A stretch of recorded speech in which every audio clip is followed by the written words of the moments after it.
महाराज जी एक प्रश्न था महाराज जी, और जिस समय ऐसा कष्टपूर्ण बाहरी व्यवहार में महाराज जी आपका जीवन था महाराज जी, उस समय भी तो आप भजन करते थे। हाँ, तो उस समय ज्यादा करते थे।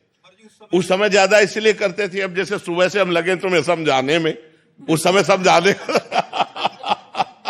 उस समय केवल भजन था, किसी से मिलना जुलना नहीं, किसी से बातचीत नहीं, रात दिन भजन था। अब तो भजन का विभाग भी हो गया कि भाई 2 घंटे एकांतिक होगा, ये होगा वो होगा। उस समय कोई विभाग नहीं था, केवल भजन था। ना भोजन की व्यवस्था है, ना रहने की व्यवस्था है, रात दिन गंगा किनारे भगवान के भजन में लगे। उस समय भगवान ने ऐसा विधान क्यों नहीं किया आपके लिए? हाँ, भगवान ने उस समय विधान इसलिए नहीं किया कि जब मटकी पक्की हो जाए और फिर पानी डालो तो पानी ठंडा करके पिला देगी, और अगर कच्ची मटकी में पानी डाल दिया तो फैल जाएगी। उस समय कच्ची मटकी थे, अगर ये सुविधा दे देते तो फैल जाते। अब भगवान की कृपा से इस सुविधा का कोई फर्क नहीं है। जो हमारा लक्ष्य है वो हमारे साथ है। ये माया का जो प्रवाह है वो हमारे चित्त को आकर्षित नहीं कर सकता, क्योंकि इष्ट गुरु कृपा से मटकी पक्की हो गई है।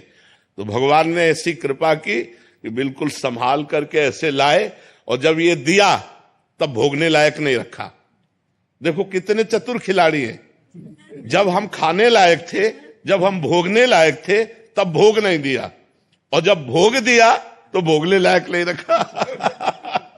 वो बड़े खिलाड़ी है, वो बड़े कृपालु है, कैसे जीव को बचाते थे। इसलिए भगवान ने उस समय नहीं दिया कि उस समय मटकी कच्ची थी। अगर विषय रूपी पानी डाल दिया जाता तो फैल सकती थी। आज मटकी पक्की कर दी और फिर उसमें भर दिया, तो अब वो ठंडा जल दूसरों को सुख प्रदान कर रहा है। मटकी स्वयं सुरक्षित है और दूसरों की प्यास बुझा रही है। इसलिए ऐसा भगवान ने किया। पर जी आपको लगता नहीं कि अब ठीक होते, स्वस्थ होते तो हम अच्छे से? नहीं, इन इच्छाओं का सबका नाश हो जाता है। भजन का यही फल होता है। जब आनंद मिलता है, भगवदानंद, तो ये सब गंदी बातें, सब संसार के सुख, ये सब अच्छे नहीं लगते, अपने आप अच्छे नहीं लगते। नहीं तो फिर भगवदानंद का मतलब क्या रहा? जैसे भुने हुए चने को कहीं भी बो दो, कभी अंकुरण नहीं हो सकता।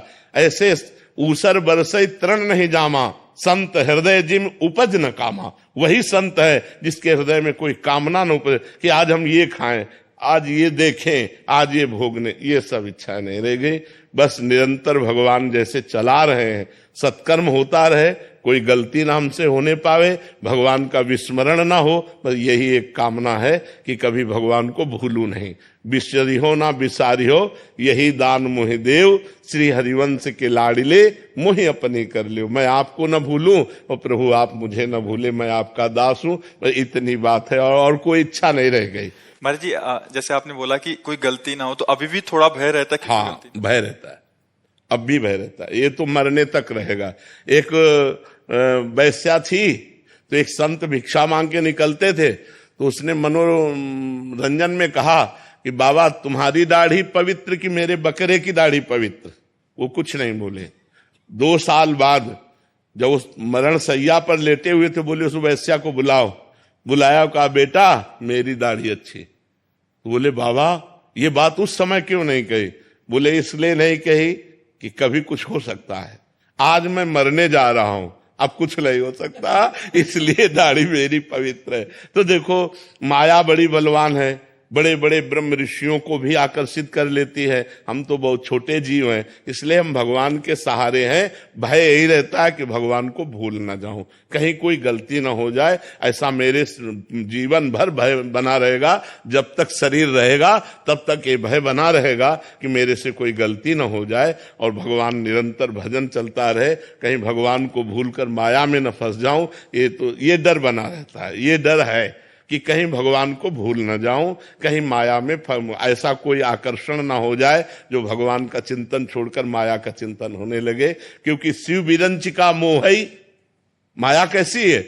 शिव विरंचिका मोहई को है बपुरान, अस जिय जान भजी मायापति भगवान। ऐसी भगवान की माया की बड़े बड़े ईश्वर कोटि के लोगों को भी मोहित कर ले, तो अपने क्षुद्र जीव हैं, अपने मोहित हो जाए तो कौन सी बड़ी बात है। बड़े बड़े ब्रह्म ऋषियों को नचनी नाच नचा दिया। जो माया सब जगह ही नचावा, जासु चरित लख काहू न पावा। तो उस माया के आगे हम ताल ठोक दे, ऐसी बात नहीं। हमको डरना पड़ेगा कि भगवान आपकी कृपा से आपकी माया कभी हमको आकर्षित न करे और हम आपके भजन करते हुए शरीर पूरा हो जाए, ये डर रहता है कि कहीं वृंदावन न छूट जाए।